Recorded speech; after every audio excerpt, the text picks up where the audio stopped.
Within moments of beginning his address, he launched a broadside against Russia, arguing that a permanent member of the Security Council had sought to erase a sovereign state from the map, warning that everything the UN stood for was at risk. The United States wants this war to end on just terms, on terms we all signed up for, that you cannot seize a nation's territory by force. That the only country standing in the way of that is Russia. So we, each of us in this body, who's determined to uphold the principles and beliefs we pledge to defend as members of the United Nations, must be clear, firm, and unwavering in our resolve. Ukraine has the same rights that belong to every sovereign nation. We will stand in solidarity with Ukraine.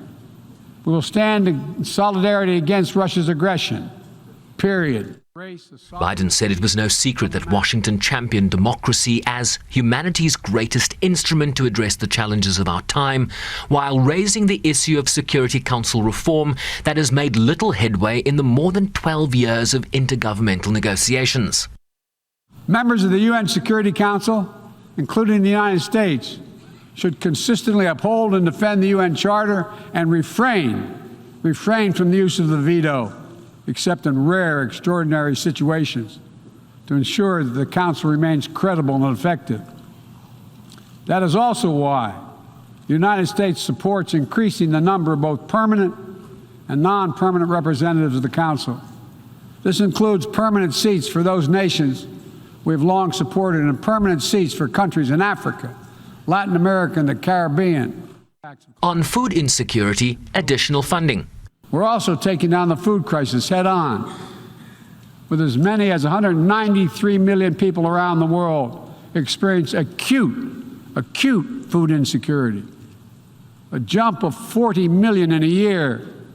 Today I'm announcing another $2.9 billion in U.S. support for life-saving humanitarian and food security assistance for this year alone.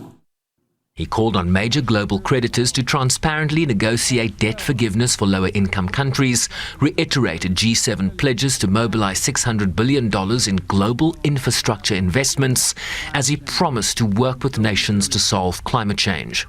Let me be direct about the competition between the United States and China. As we manage shifting geopolitical trends, the United States will conduct itself as a reasonable leader. We do not seek conflict. We do not seek a Cold War. We do not ask any nation to choose between the United States or any other partner. But the United States will be unabashed in promoting our vision of a free, open, secure, and prosperous world.